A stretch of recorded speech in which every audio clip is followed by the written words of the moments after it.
एक पैरा वो दे देगा, उसको इंग्लिश में कन्वर्ट करने के लिए आपको बोलेगा। अभी इसी पे करा देंगे, उसको चैट रहने दो। ठीक, एक बार फिर से पूरा रिपीट कर देते हैं। तो पेपर कितने सेक्शन से बटा है? सेक्शन ए, बी और सी।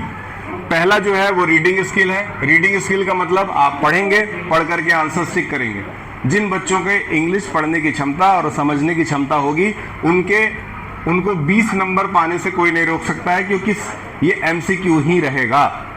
और एमसीक्यू है तो कंफ्यूजन कैसे क्रिएट करता है ये, जब 4 ऑप्शन जो ये देगा तो ऐसा लगेगा ना कि चारों सही है। आंसर ये ऐसे बनाता है कि लगेगा जैसे कि चारों के चारों ऑप्शंस आपके सही है। दूसरा जो आपका पार्ट होगा वो सेक्शन बी ग्रामर का होगा, जिसमें ग्रामर और राइटिंग स्किल आएगा। तो ग्रामर में तो आपका ये वाला पार्ट हो गया, फिल इन द ब्लैंक्स वाला, और राइटिंग स्किल में आपका ये दोनों पार्ट हो गए। बहुत इंपॉर्टेंट ये आपका 20 नंबर में आ जाएगा। तीसरा पार्ट जो है वो सबसे ज्यादा लेंदी पार्ट है, जो कि आप जितना भी अंग्रेजी पूरे साल भर में अपने, क्या नाम है बुक का आपके,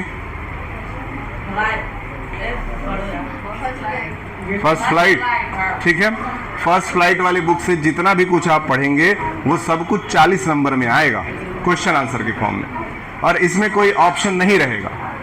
40 नंबर में कोई ऑप्शन नहीं है। क्वेश्चन पढ़ना है, आंसर लिखना है, क्वेश्चन पढ़ना है, आंसर लिखना है।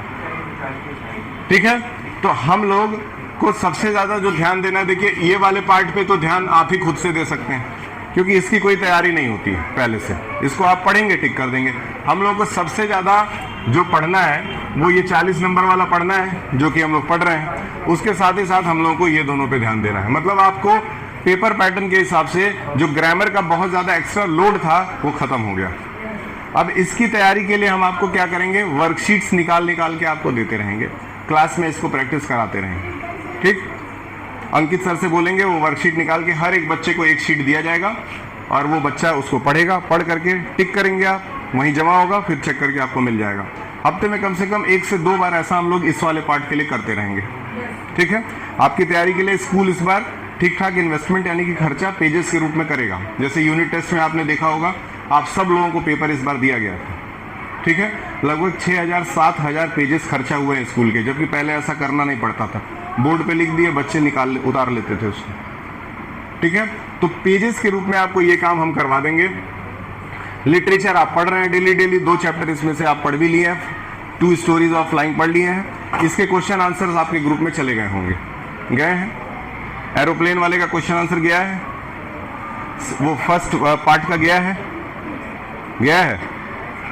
ना। ठीक है, तो उसको आप कर लीजिएगा जिस दिन कॉपी मांगा जाएगा।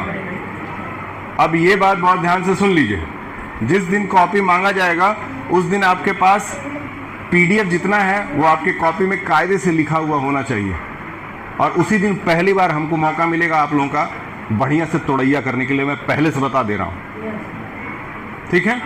जिस दिन कॉपी मांगा जाएगा आपकी कॉपी या तो पूरी होनी चाहिए, या तो फिर उस दिन आप आइएगा मत।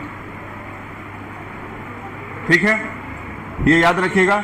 पढ़ाई के साथ कोई लापरवाही नहीं। पढ़ाते समय जो 2-4 बच्चे हंसी मजाक ये सब करते हैं, तो मैं इसलिए छोड़ देता हूँ क्योंकि जब मैं भी 10th में था तो मैं भी पीछे बैठ करके अपने दोस्त के साथ हंसी मजाक करता था, और इसमें हमको नहीं लगता है कुछ गलत बात है।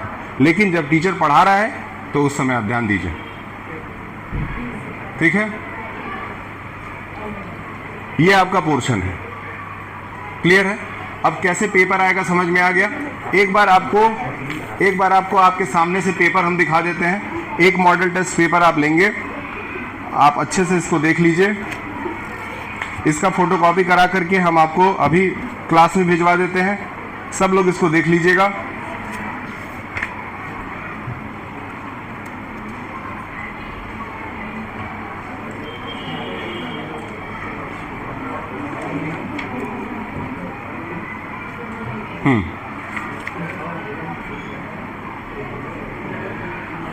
लीजिए,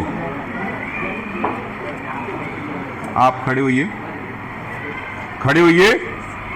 ये लीजिए, ये सैंपल पेपर 2 है ना, इसका और यहाँ तक का फोटोकॉपी करवा करके, कहाँ तक का, जहाँ तक आंसर लिखा हुआ है। हाँ, आंसर के पहले का ही हमको चाहिए। आंसर भी आ जाएगा, कोई बात नहीं है, यहाँ तक का फोटोकॉपी करा करके आप ले करके आइए अंकित सर से बोल के, ठीक है। आपको एक पेपर पूरा निकाल करके दे रहा है आपके क्लास में, एक सब लोग आप लोग देख लीजिएगा किस तरह से आपका पेपर आएगा, ठीक। उसी तरह से यूपी बोर्ड वाले बच्चों को भी एक पेपर निकाल के दे देंगे, आप लोग अच्छे से देख लीजिएगा। उसके हिसाब से आपको पूरे साल पढ़ना रहेगा। और इस बार आपका ग्रामर का झंझट समझ लीजिए खत्म हो गया है, केवल आपको लिखने आना चाहिए कायदे से, और उतना करना मेरे ख्याल से कोई बड़ी बात नहीं है, ठीक। जब तक वो आती हैं तब तक हम लोग एक चैप्टर जो है वो स्टार्ट करते हैं।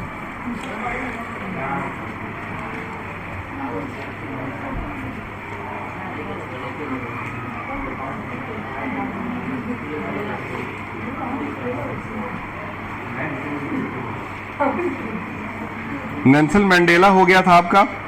क्या आपने टाइगर इन द जू पढ़ लिया है? नहीं पढ़ा है ना। पोयम बचा हुआ है, टाइगर इन द जू वाला पोयम निकालिए, बताइए क्या पेपर में पोयम आएगा। कैसा पेपर में पोयम आता है? अभी हम तुम्हारे सामने पेपर दे रहे हैं, उसमें अगर कहीं पोयम पूछा होगा कि 8 लाइन पोयम लिख के दिखाइए, ये गरीबों वाला काम छोड़ दीजिए। जो आपका पेपर है, जैसा पेपर आएगा वही आएगा, ठीक। ये आपका पेपर है, ये आपका चैप्टर है अ टाइगर इन अ जू।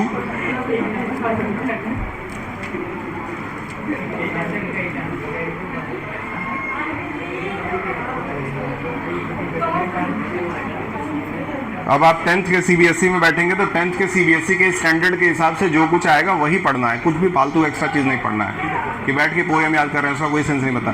चैप्टर का मतलब आपको याद होना चाहिए। कहीं से भी एमसीक्यू बना के पूछेगा वो, कहीं से भी क्या पूछेगा, एमसीक्यू बना के पूछेगा या सवाल लिखने के लिए देगा, वो आपको आना चाहिए। अ टाइगर इन अ जू, ठीक है। अ टाइगर इन अ जू चैप्टर जो है वो एक ऐसे शेर के बारे में व्याख्या करता है, बताता है, जिसको जू के अंदर पिंजड़े में चारों तरफ से कैद करके रखा गया है, ठीक। तो एक शेर, ठीक है। अभी चैप्टर आपका स्टार्ट नहीं हो पाएगा, इसको यहीं रोकते हैं, लेकिन 2 मिनट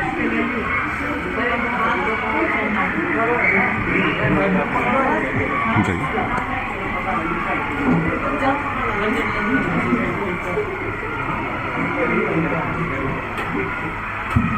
अरे डायरेक्ट मत करके चला दोगे मालूम, तुम मत बोलो। अच्छा सॉरी।